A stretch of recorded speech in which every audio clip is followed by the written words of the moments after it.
Hi, friends. Welcome again to another episode of Soaring Through Chaos. And I'm always grateful for the people who agreed to come on the show and talk about their lives, talk about what they do.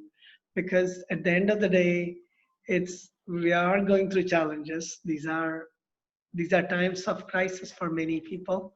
These are very chaotic times, and to be able to smile through all that, to be able to live life and not postpone life is a miracle.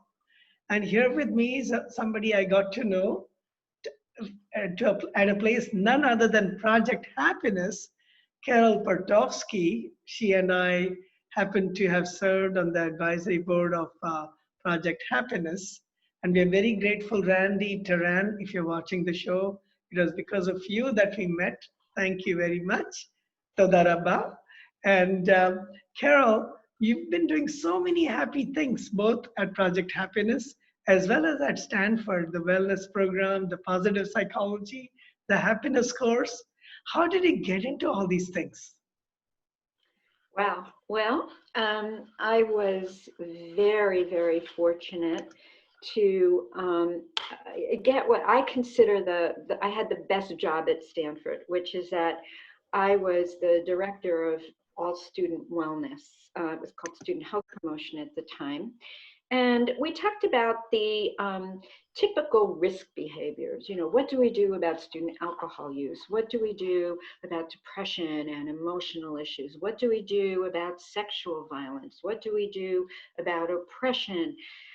And at a certain point, I was finding myself in a bit of a period of time of personal distress, a lot of grief over losing my parents and losing my two beloved pets, all within a very short period of time. And a friend invited me to go with her to a course called Awakening Joy. And I'm like, awakening joy, I can like barely awaken and get out of bed. But I went with her. And it completely changed my life. I was listening to the speakers and people playing the guitar and talking about the science of happiness. And I understood at that moment that this was my calling, that I am so grateful to people who do the prevention work, preventing risk from happening. My question is, what is the real foundation, the emotional, psycho-spiritual foundation that acts as a buffer from getting into risk situations? And let's start not from just recovering from trauma, but how do we flourish? How, as human beings, can we flourish on this earth and in this life? And in the end, know I have lived the life I wanted to. And nobody gets their perfect life. However, there are so many ways of being and doing and thinking. So I started shifting around the program and the way we were thinking about things, and really got very involved. I'm so grateful. I had many resources in the Bay Area that are right at my fingertips. And I set off on a learning and teaching journey. So as I was teaching at Stanford, I was also not in my brain, but integrating what I was learning deep inside of me. One of my students came up to me and said, I'm interning for this amazing organization and the most amazing woman, and I think you two would really like to know each other. So she introduced us at a gathering that Randy Taran was having. And from that moment on, I think it's 10, 15 years, Randy and I have become like sister friends, and she inspires me every day. She has been a speaker at my courses. I've offered some service to Project Happiness. I'm a supporter, and as you know, on the advisory board. And so I feel like it's been like a festival of learning about happiness and joy, and also how to address the unpleasant emotions and increase the pleasant ones. So um, I am a very practical person, and I do what works, and I want to teach what works, not theories about things, but what do I know in my own life that keeps me thriving and other people thriving. And I love sharing that knowledge, and I love sharing those practices, and working with Randy and other beloveds like you to help people really overcome the bias our minds have toward leaning into negativity. Wow. Wow. And again, it was interesting because when I joined the advisory board of Project Happiness, in fact, uh, jokingly one day Randy said, "You're the chief happiness officer. You are always making people laugh." And it was a huge responsibility. It's like it comes with a burden, you have to be always smiling, always thinking. Not Right. easy, not even realistic.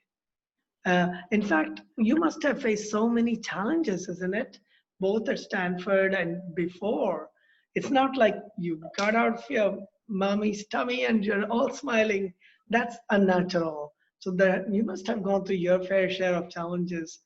What makes you truly happy now? Every time I have met you, you're truly happy. And that doesn't mean just bubbly, jumpy, but I see that contentment in you. I think contentment is a good word. Yes, I have faced many challenges. I have what we now call collective trauma. I have lost family in the concentration camps during the Holocaust. Oh, Um, yeah, I have had, personal serious health challenges and the ups and downs of life that, many of us face. I'm not alone in that. But I don't think that my temperament was particularly upbeat. I always had a sense of humor, though. And I always was curious about what makes people tick. And we sit at a table and we see some people say we're having a dinner party, always focusing on all the things that are negative and all the things that are terrible, and taking little things and blowing them up into big things. And essentially, circumstances certainly can make us miserable. And I think what we're facing now is incredibly challenging. None of us like living with so much uncertainty. yeah. However, there are other people who have the knack not of living in a dream of, put a smile on your face, and everything will be just fine. It's not wishful thinking, but really happiness itself to me is a bubble. What we need to focus on is the question, what are the conditions of happiness? What are the things, the way we think, the way we feel, the way we behave, the way we relate to others, the way we relate to our own emotions, our health? What are those conditions that lead to a state of well-being or contentment or happiness, or even, dare we say it, joy, and the meaningful life? And what are the habits of mind that continue to make us feel unworthy, depressed, nervous, anxious? And so that's sort of my philosophy about this whole world of happiness and discomfort, distress. So much of it, yeah, I agree with you. Some people, Shankar, they're just born with this upbeat, wonderful temperament, and the science tells us that that's about 60%, 50% of it. Our circumstances definitely impact our well-being, but so much of our sense of happiness is really what we choose to think and say and notice. True. And when you were the director or the head of um, joyfulness, happiness, or even working with students at Stanford, You must have gone through did you go through difficult situations, and how were you able to help students navigate through that, to come back, to bounce back or bounce forward? In fact, I Yeah, would love to hear yeah. from you about the idea of not just bounce back, but bounce forward. Tell us more about it and how does it work? Well, I think so. There's sort of two questions about students who are struggling, and how does that relate to bouncing back, bouncing forward? The umbrella term that we talk about is resilience. A lot of our students at Stanford, not just students at Stanford, the whole Stanford culture, the Silicon Valley culture, is so driven. Everybody wants to not just be wonderful, but be the best. And the competitiveness and the perfectionism of it leads to a state of mind that just wears down our nervous system. And when our nervous system gets worn down, we can't bounce back. We're worn out.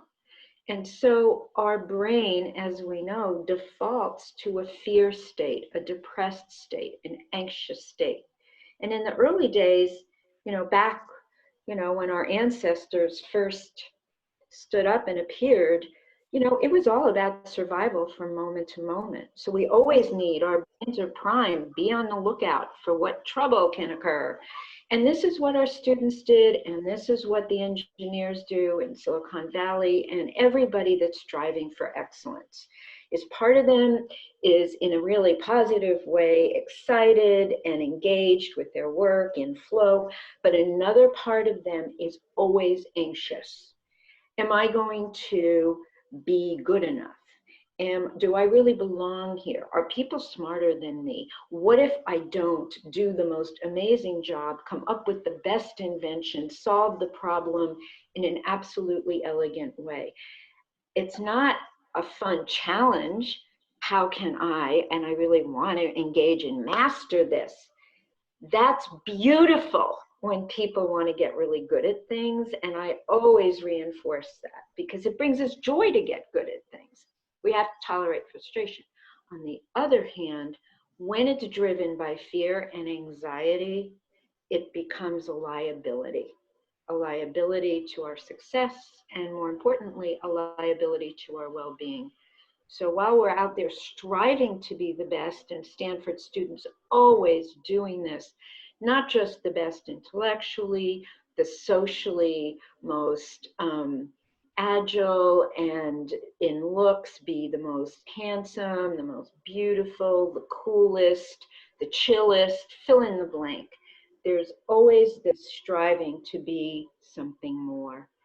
And there's a healthy side to it and a very unhealthy side to it. And that's where our students got in trouble.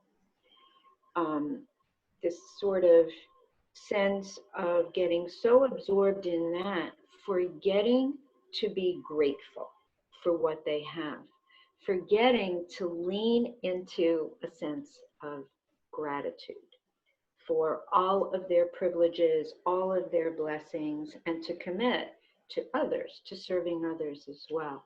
So with the students in our courses, whether we call them compassion, resilience, happiness, gratitude, courage, and grace, compassion, gratitude, courage, and compassion are for me the building blocks to having a sense of joy in life, of happiness in life. And the more we practice these skills and learn the strategies and gain some knowledge. So can I tell you one of my favorite stories about a Stanford student? Yeah, yeah, certainly, Okay, certainly. so I'll never forget this. And so for the purposes of our conversation, to protect anonymity, I'm going to call this particular athlete Joe. So Joe was in our class, and I was co-teaching this class with the amazing Fred Luskin. And Joe would sit at the back like this. I dare you to teach me anything, was what his whole posture said. Like, oh, I'm so bored. This is so bad. And he was always arguing with Fred. Not me, but he was a big masculine guy. He was a football player, varsity, right? and always tackling. That's what Joe knew. And he was an unhappy person. You could see that. So the course went on, and one of the requirements of the course was to notice all of the people on campus who work for us to enjoy a really good campus life, but yet don't get seen or recognized.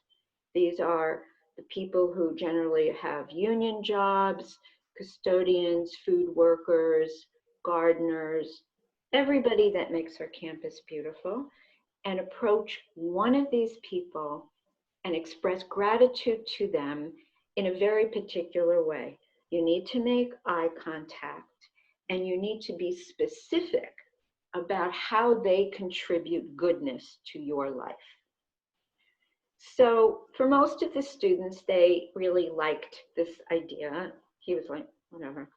So the last day of class, we have open mic. Students come up and share an experience. So he comes up like this. Okay, y'all, here's what happened. Like, I really thought that assignment was so stupid. He gets up super early because he has to go to practice. He said, every morning I wake up and there's this housekeeper in the bathroom and I always need to leave and I have to find another bathroom to use. And so it's time for our assignment. And I walked over and I said, I just want to thank you. It's like really nice to wake up and like have everything so nice and clean. And she burst out crying. Wow. And in English was not her first language, and said to him, crying, I thank you. You are the first person in my 12 years here that has ever thanked me. And he looked up at us and he said, so thank you guys for helping me find my sweet spot. What a gift to Joe to understand that he can drop the tough guy thing and have a warm heart. And I think he probably, of all the students in that course, got the most out of it, of understanding that to be a strong person of courage, you live with an open heart and you live with gratitude and you express gratitude. I think that lesson for all of us is one of those important conditions. Do we live life with a sense of gratitude for whatever privileges we have? Do we notice that and try to make life better for others as well? Or do we live whining and complaining about every little thing? So here's, to me, the happiness track. You decide, I am going to notice every day the things I'm grateful for and really experience them. Wow. Wow. I know we talk a lot about these things, and the real practices are not, well, I won't say they're hard, but we need constant reminders. And during these COVID times, with all these challenges around us, somebody asked me that question. He said, how come you're smiling through all this? So many people are dying and so many things are going wrong. I thought about it for a second and I said, I think it's a better alternative to crying or whining. So I just smile. It's not easy. I've lost friends. I've lost elders in my own family and in my extended family. And there's one likely to pass away in the next week. It's never easy. It's never easy. But to be able to say, this is life. One of the things, Carole, I'm seeing is people postponing their life. They're saying, after COVID, I'm going to do this. After COVID, I'm going to do that. And there's a lot of hope. Sometimes it's not real that in 3 months, there will be no lockdown. In 6 months, we can go around, and we see that at the beaches. We see people frolicking and then somebody falls sick. What do they call it in the COVID parties? So, what would you suggest? How can we remind ourselves and others around us to find that sweet spot? Is it even realistic given the circumstances we are in? I think I think of this as a very long journey in stages. And, you know, under the pressures of COVID and across the world, really getting a much deeper dive into issues of social injustice and the suffering that goes along with it. All the wounding of all of our cultures and our personal distress are right on the surface now. And I understand that we've never faced times like this. I mean, these are truly remarkable times where we're all sharing this at the same time.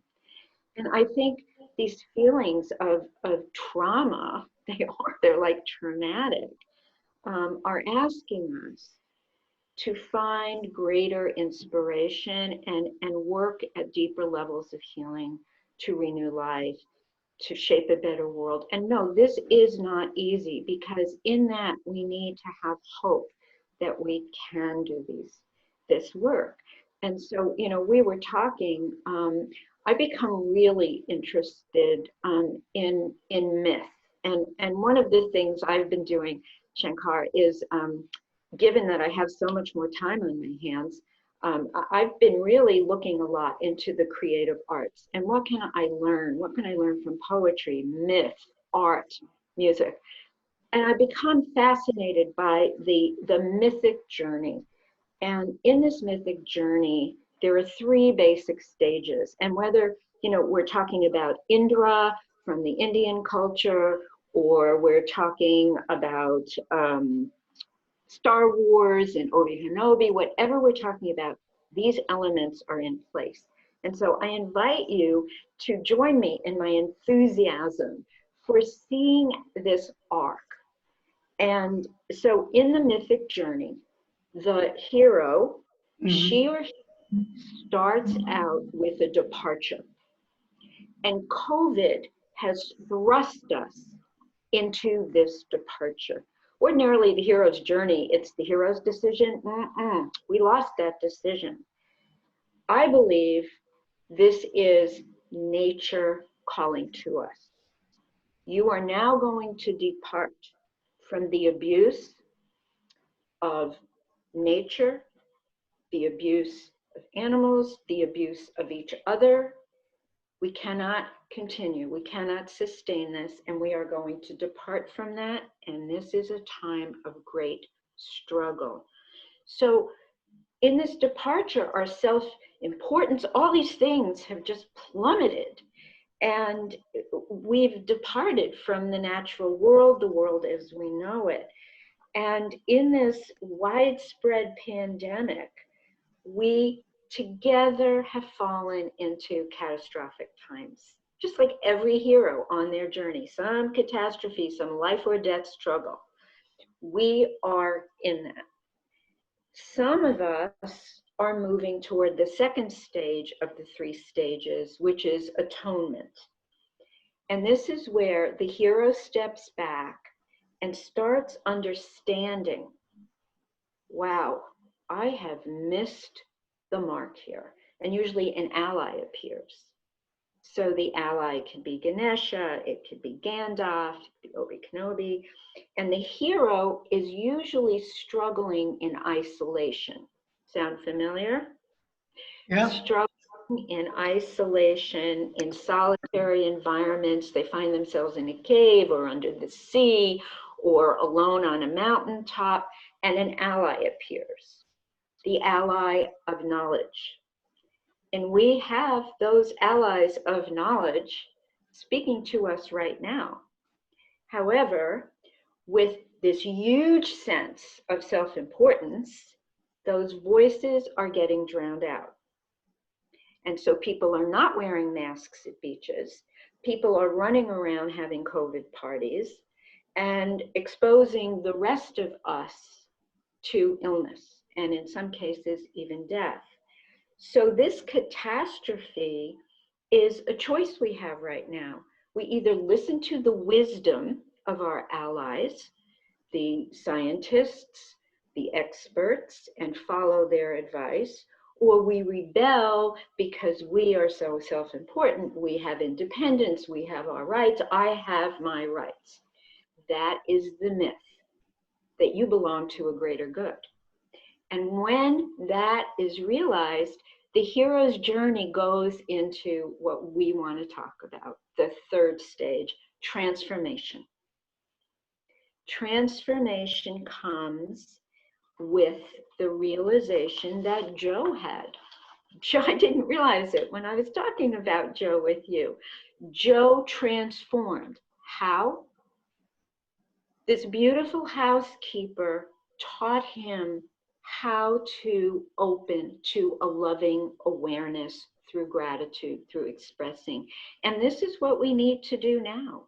We need to awaken, and we need to come out of our self-absorption and illusion and commit ourselves to being kinder and more compassionate and more wise about the sanctity of this life.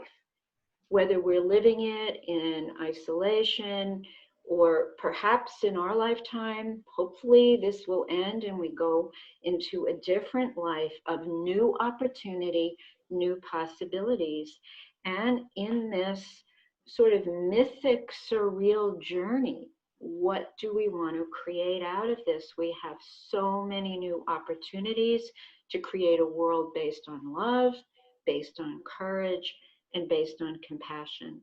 And we are all on this journey. I mean, that's what's so remarkable. Across the whole globe, Mother Earth has called to us, my children, my friends, my loved children. We are on a journey together. Listen, look, open your heart. We can't continue on the path we've been. Let's engage. I agree with you. Instead of falling into, this sort of regret and bitterness and resentment, let's ask ourselves, what are the new possibilities as one world, one people? Wow. And in fact, I was talking recently to Robert Taylor, and he made that statement that before COVID was BC, Yes, I it love feels, that. it already feels like thousands of years. Those who haven't met in the last 3 months, like in my past life, I used to know Carole, but I haven't met Carole, and now I'm meeting you in my present life. But going forward, uh, we cannot go back or necessarily back to the same old equilibrium. And we are all asking that question: what are the possibilities? What can we co-create? So, but there's also that sense of despondency. Some people think, oh, I'm just one among 7 billion people, or even in the United States, one among 300 million, or India would be one among 1.3 billion. So what can I do? I mean, the prime minister can do, the president can do. What can I do? I mean, I might as well give up. What do you have to say to that? I mean, how can the hero's journey, are each one of us a potential hero? Are the 7 point whatever billion people, can each Yes. one of us be heroes? And if so, Yes. what would our journey look like collectively? That's a great question, Shankar. I think to ask, it is how you ask the question. I think asking good questions is the most important work. It's our most important work, asking good questions. So if we ask ourselves, following the reasoning you just laid out, I am one of, a zillion, quadrillion people, what can I do? What a debilitating question that is. Oh, you can only conclude if you're looking at this giant macro scale, nothing, not much. But when you narrow it down and you ask a different related question, in my little micro world, Shankar's world, Carole's world, Vishnu's world, Joe's world, what can I do in my world That's a good question to me. That's the good question. Suddenly doors open up. We get overwhelmed. So the first question, I think, leads to this sense of despondency. And I want to move a little bit into how do you approach the question of what can I do in my world? I feel despondent. I feel despair. I feel lonely. I do. Sometimes I feel lonely and I feel fear.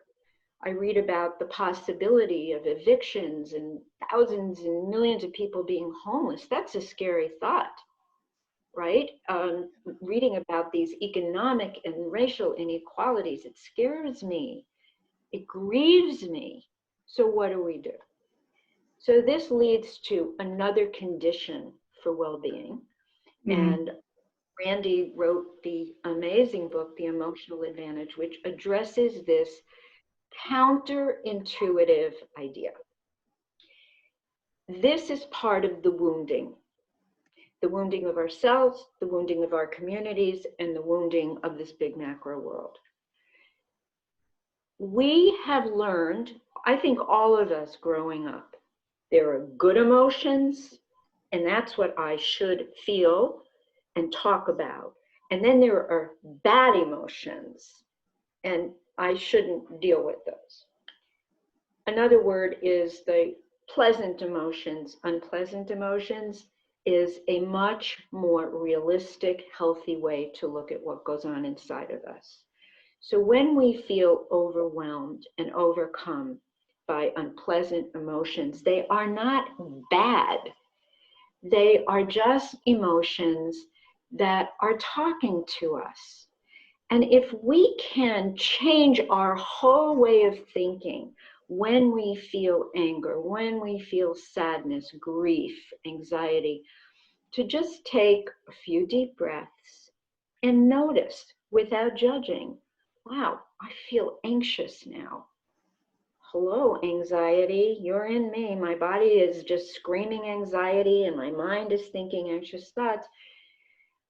Greet it and befriend it. It's a part of you. All of these unpleasant emotions course through us like waves, waves after waves. And we can just notice, say, wow, I know you're trying to tell me the world is a scary place. Ultimately, those emotions are protecting us against something.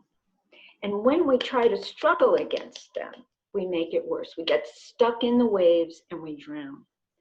But if we can just stand on the beach and watch these waves come and go, eventually anxiety subsides and there's this little moment, this little capture in there where we can comfort ourselves and go, wow, this is a really hard time. And I am just going to soothe myself right now. I'm going to comfort myself right now. Or, you know, I'm not going to be the man to myself right now. I'm going to protect myself and be good to myself. And then comes the next question. So I feel dread. I feel distress. Wow, it's really hard. Sometimes I go, it's really hard, honey. It's really tough right now. You feel distress and it's okay. I'm going to take care of you. I'm going to do my best to take care. And then comes the next question.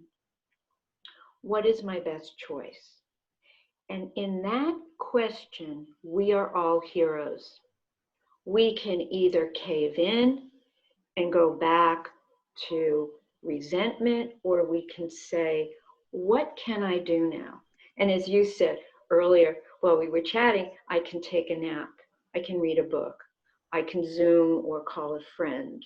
I can read something inspiring, or I can just sit still and observe how my mind is working, allow it to settle down and quiet.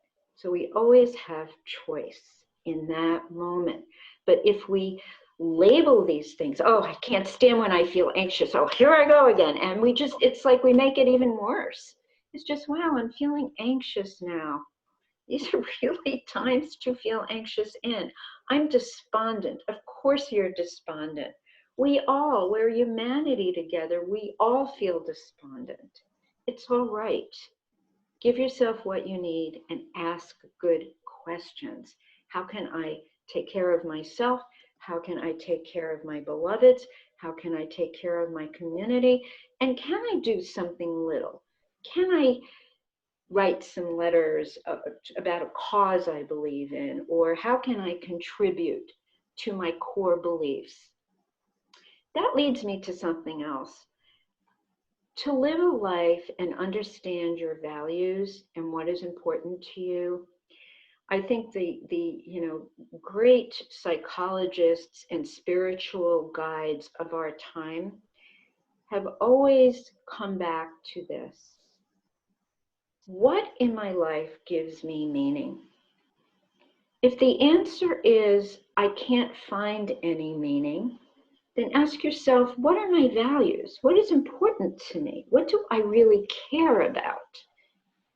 And whatever that is, that will direct the meaning of your life. It's individual. We're all different, but all of us have at least one thing we care about, one little thing. And to then create meaning in your life around that can lead you to be the hero in your own life.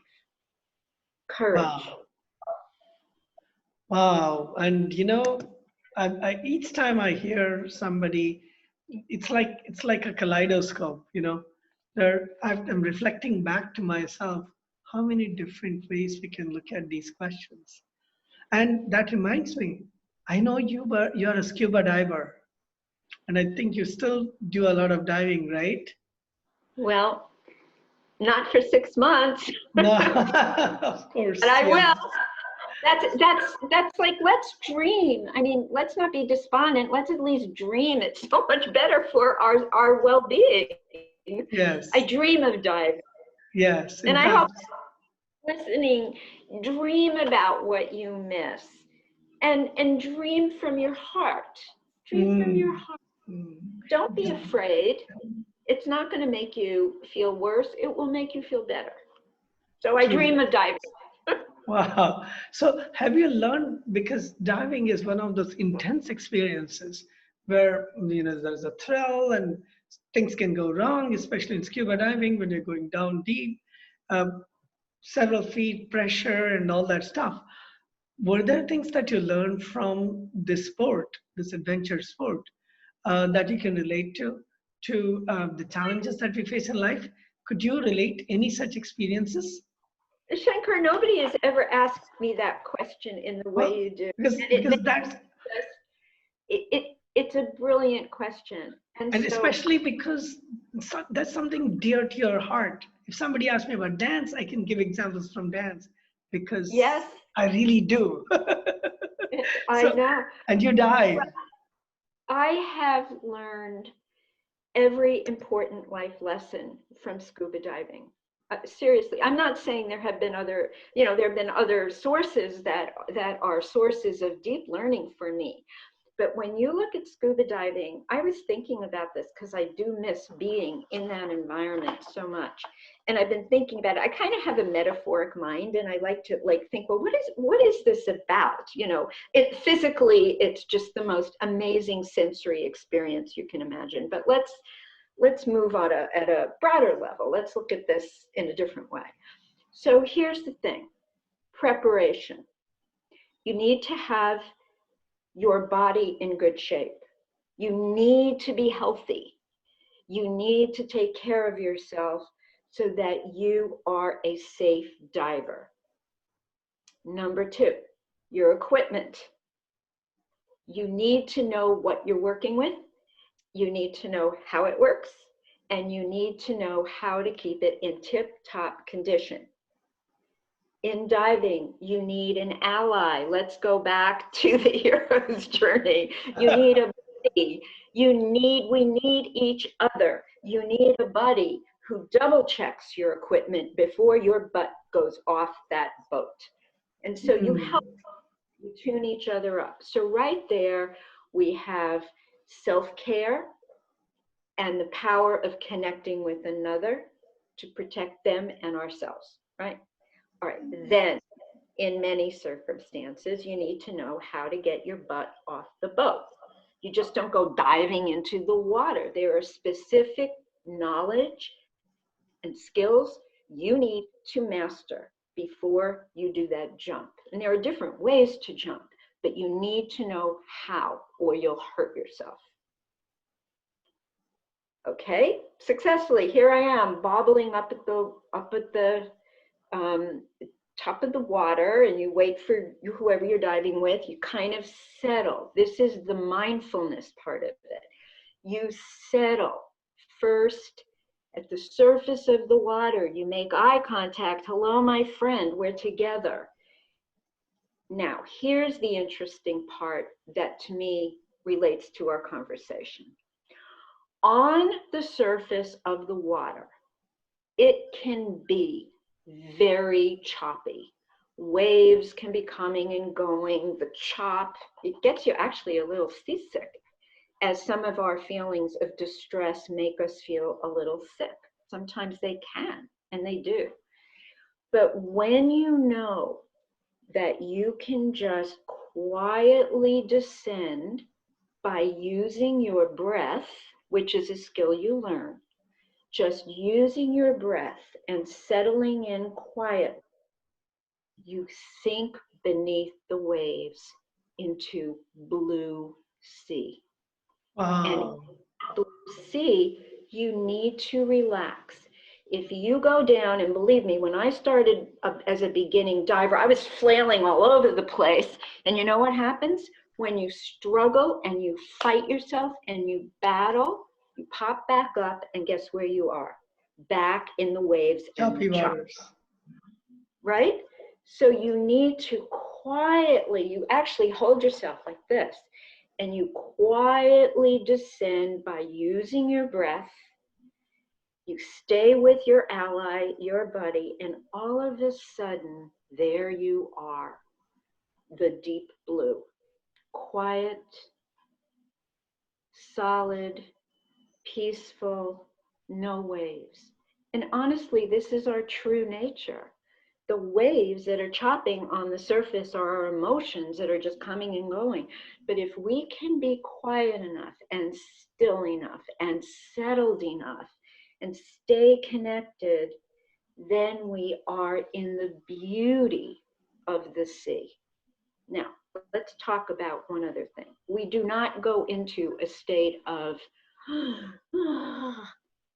part of your mind needs to be cautious, and you need to have the courage and trust in yourself to know, I can be very aware of my circumstances and stay relaxed at the same time. And that is the wisdom that diving has brought to me. When you feel this state of joy, and I can't tell you how gorgeous it is under there. It is another universe that I wish every person on earth could experience. It just inspires awe, the sense of being a part of something so majestic. And also these little, I name fish after my students, by the way. So I could remember their names. I see a fish and it has a characteristic that reminds me of one of my students, so I give that fish the name. But to me, scuba diving is really an unraveling of the mystery of living life, whether under catastrophic circumstances or good circumstances, just living life, coming home to who we really are. And who we really are in our core, they're not those choppy waves, they're the beautiful blue sea. Wow, I've never done scuba diving in my life, and I'm super inspired. Something Good. just never happened. I've done snorkeling. That's how close I've come to going a few feet below the sea, but I've never done the oxygen cylinder and gone deep down. And it's about time I will do that, Yeah, especially the way you described it.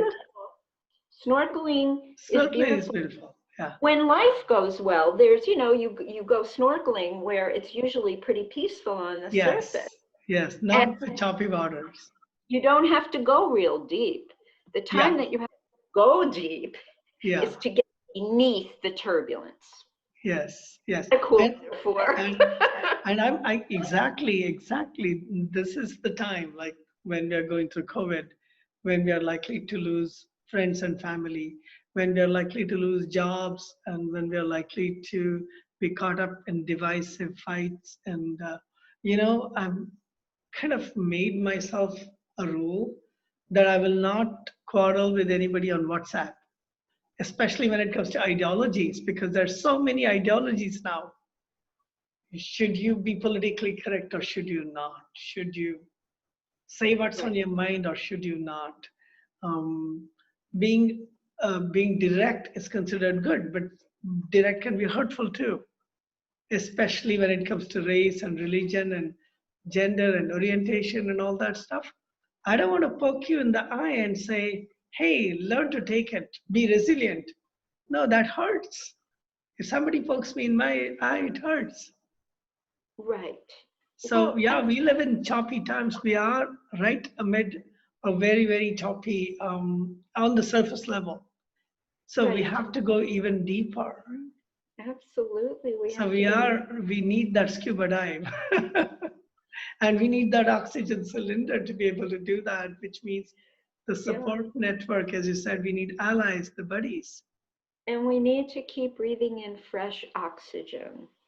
We need to keep Mm. the oxygen of life. And when I think all of us, isn't it ironic? Like, it is sort of a side note. I just find it so ironic that, part of in teaching wellness, and especially with younger adults, and youth, is like we used to rant and rave about all of the problems that arise with too much technology, and we need to limit the amount of time our kids are exposed to. Now it's like, what would we do? It's our lifeline. How did this happen? So with technology, there's such gorgeousness. There's just such gorgeousness in life that enable us to feel alive and vibrant because of technology, but it can also be uh, the devil. And people are venting all of their anger and all of their fear and all of their frustration. And sometimes I'm tempted. I mean, I see some things and I'm just like, there's this part of me, it's like, I'm not going to let you get away with that. Term, COVIDiot. COVID. I love that, comedians. Comedians also, like idiots, you know. But here's what deeper diving means to me. Mm, mm. So I have that feeling. I want to attack. And then I'm going to go below that wave. What is that deep blue sea telling me? There's no point. It leads to nothing good.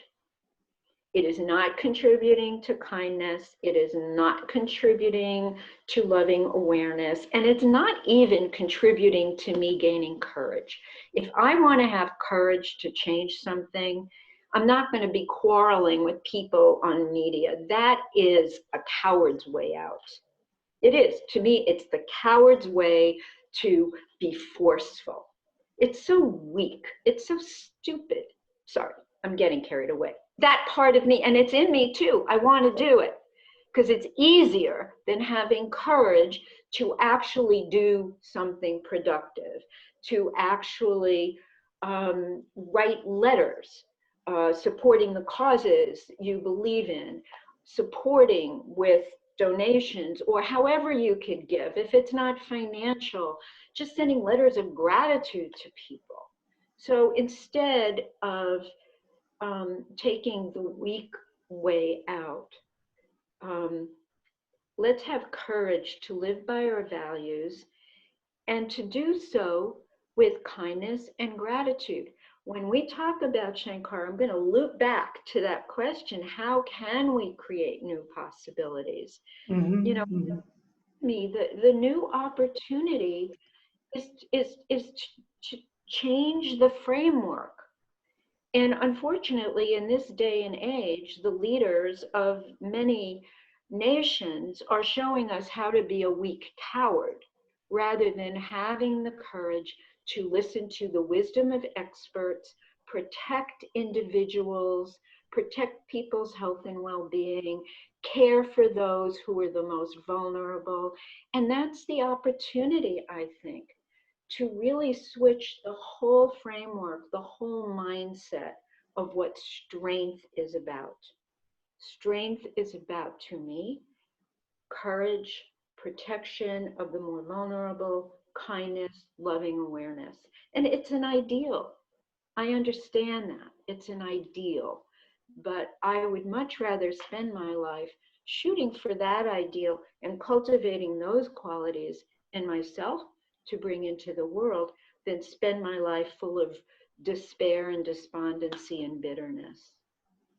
To Wow. me, It's the so good life, true. I mean, there's yeah, so much. In many ways, it's very simple, but it somehow dilutes us. We don't always listen to our inner calling. And some, so I have a question for you again. Sorry, I hope I don't put you on the spot, Carol. So what next in your journey? Where do you see your hero's journey taking Carol in a yeah, post-COVID world? Well, you've wow, done everything I can think of, whether it was, teaching courses on happiness, positive psychology, dealing with challenges, dealing with harassment. yeah. Actually, scuba diving and many more things. Um, Okay, what's people next? who are listening, people who are Yes. listening, I have never said this out loud other than to one of my sisters. Wow. So I don't want you to hold me to it. So I'm going to urge to put it right out there. Okay. I am working on a book. And so if you ask me what the big thing is, I know most of our friends and colleagues, they've all written books. I have not written a book. That's Why? true. Because I get caught up. Okay, I'm admitting it. Here we go, people. I get too caught up in my inner critic and the perfectionism, and I just get lost in that. And so I think I have practiced enough self-kindness and had enough conversations to tame my inner critic where I can begin the process of writing a book. And I've also been taking a few writing courses, which again, I am a real believer in learning. I am a lifelong learner.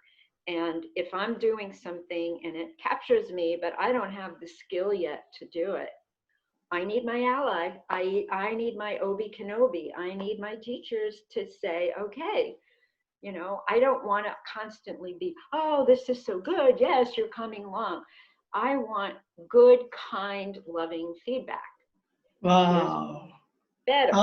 I'll be one of your, if you need somebody to just, read it and tell you whatever, I'll be happy to, because I I am love. going to take you up on that. And any other writers out there that are great writers, Yes. In that is fact, sort of, looking at COVID circumstances now, yes. um, I I do think that the things that give me a sense of flourishing during the day is it's this balancing thing. I must be outdoors in nature, and I'm Mhm. blessed because living in the Bay Area, there are so many places of beauty to soak yourself in nature. But then the other part of it is when I'm home, and this requires discipline. To lay out time that I write for an hour. And I started with 10 minutes and then I worked 20 minutes. And so now I have an hour. And if I sit there and nothing's coming, I just sit there quietly for that hour. So that's my rule. I'm not allowed to do anything else. If I'm Wow. not, I just sit quietly. And sometimes some little piece of inspiration comes and I get to hear my inner critic. I get to play with my inner critic. And I say play because I've learned that to go at war, just I lose every time. Inner critic Uh, wins. So instead of going to war with it, we just play together. And this may be a lifelong process, but it's the journey that matters. It is the journey. And wow. that's belief. And you said something earlier, and this isn't, I read this somewhere. One of the great teachers said this. It's very simple, but it's not easy. It's not easy. Yeah. Right? Yeah. No, no. I've written one book and the technology management book way back in 2007, and that gave me the freedom to determine my career and my life. Honestly, it was Yeah. about I was working for an Israeli company, interestingly, which is when I learned a little bit of Hebrew. I was working with some of the most difficult and courageous people. I learned everything from ahi to ahoti to line to, Shana Tova. I guess you know a little bit of Hebrew, right? A So little bit. my partner in crime, actually, Ilana Golan, and she agreed to get interviewed, by the way. She was a F-16 fighter pilot trainer for the Israeli Army, Air Force. And and Her name is familiar. I don't know yes, why. because Ilana is now an angel investor as well as a coach for entrepreneurs, women entrepreneurs. All Oh, over the Bay Area, Ilana Golan has probably helped maybe that, thousands, thousands I, of people. yeah, I don't know if you know this, but I also am a coach. Yes. And I love, and actually I thought coaching on Zoom in March, like I can't continue coaching because it just like, well, I am so comfortable now, this new way of being comfortable. So maybe that's, anyway, hello, Alana, my sister. So yeah, in fact, I was working with these amazing people who had figured out how to create a system to manage global projects in electronics. Beautiful. What called verification manager, design manager, and I was telling them, you guys have come up with something really precious, and I want to write about it. They're like, but writing is not easy. You should work. And I'm like, no, I want to write about it. I want to write your hero stories. So I flew to 12 countries as a part of my job at Cadence Design Systems, including Israel, including, oh gosh, um, England, France, Germany, Japan, China I didn't, but I did conference call and talked to some people there and ended up writing the stories of how people created new technology, And how to manage global projects. And even to yeah, this day, that book is still used, metric driven design, and how, it was a book not only for engineers, but also for executives, how executives can manage a project, how every engineer can contribute to global projects. So, but the positive side of it all was it gave me a lot of freedom. And that's yeah. one reason I'm doing these interviews, because I love the idea of learning from each other. So since you mentioned a secret, here's mine. I'm planning to write a book on soaring through chaos. So, so my little secret is to interview people who have done it reasonably successfully or have soared in their own ways. In your case, the art of helping people be happy. First, I being love happy and that helping others to be happy. theme. I don't Yeah, know maybe what the theme of your book is going to be, but my book similar. is going to be soaring through the most difficult times. So we need the I deep dives, we need the challenges, we need to be able to be resilient, but beyond yeah. resilience, to bounce forward. So yeah, what is your book on a similar or a different theme? I have no idea. Mine is moving toward standing on the edge of, I don't want to say it because I Yeah. actually I've had stuff taken without, Yeah. Yeah. yeah, but it's a similar theme Yeah. about about challenges, facing Facing challenges, challenges. Yeah. and how do we understand our common humanity, the obstacles that are present for all of us, or I would say the vast majority of us, of trying to face challenges. What does science teach us? A little bit about that. Like, it fascinates me about how our brain works, and how Yeah. can we get our brain to work so we're allies, rather than the thoughts I'm having are undermining me and sabotaging. Mm, mm, We know a lot now. We've learned so much because of technology, because of imaging, about how the brain works and how do we activate the responses that lead us toward fulfillment and contentment, rather than towards despair and stress. So this is what fascinates me too. And I love this idea of soaring. It's yeah. beautiful. Yeah.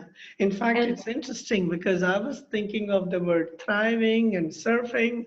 I love to body surf. And oh yeah, I was telling that to my wife, Seema, and she was like, if you use the word surfing, then it comes up all the time, surfing the internet and all. And yeah. thriving, again, it comes up. She said, soaring because you like to fly. I believe I can fly. So that's how the word came about. But And it's again, common to all of us. We've all seen and been in awe watching birds soar. yes, yes. It's No. it's wonder. It creates a Yeah. sense of And wonder. it's funny because you were talking about your inner critic. It's my inner laziness that I'm trying to get over. Okay. It's So like have a conversation with your inner laziness and ask, yes. tell me about yourself. So, What so did you want to tell me? exactly. And the way I do it is about sometimes 2 and sometimes 4 interviews a day. So I'm spending 8 hours on Zoom sometimes. But you know what Oh, that's energizes me? Listening to people and learning from their stories. Like I'm beautiful. learning from your story about the deep dive. And Beautiful. I believe that the easiest book, the best book I can write on this topic will be to actually have each one, whether it's Jim Doty or you or Randy or my Yeah. friends in India or my friends in Kenya and Sudan, talk about how they soar and what are the ways in which they bounce back, Yeah. bounce forward. This is the first time I'm using the phrase bounce forward, not just bounce back. Or And post-traumatic there are stress. so many different ways. If I can even understand, say, 15 or 20 different ways in which people can bounce forward and grow, I think that'll be extremely valuable. And that's what keeps me going with the Zoom calls. Sometimes my back hurts, and then I go and stretch, and then again I bounce forward. Then you But bounce forward. yeah, Yeah. But there's so see, much there, to do. And whether the book happens or not, even these little conversations can be very meaningful. And that's what propels me to continue. So, yeah. do you have any other suggestions? Do you have any other comments to make to people or any anecdotes to share? I would just say this in closing, Bubala, Janam, all these terms of endearment across the world.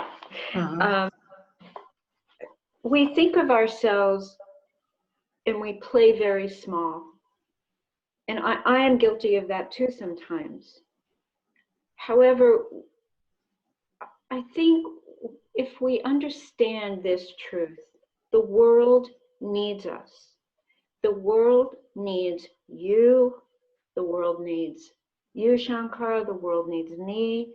The world needs my neighbor. The world needs all of us. The world needs us, our kind hearts, our open minds, our clear thinking, the little pieces of wisdom that we've picked up along the way, and to understand that each of us is a sacred being. We are here, we're here to protect, we're here to take care, to not abuse our Mother Earth, to not abuse animals, to not abuse each other. The world needs are and will flourish and bloom and will not create catastrophes when we learn a different way and move into those opportunities of living with kindness, living with generosity and with courage.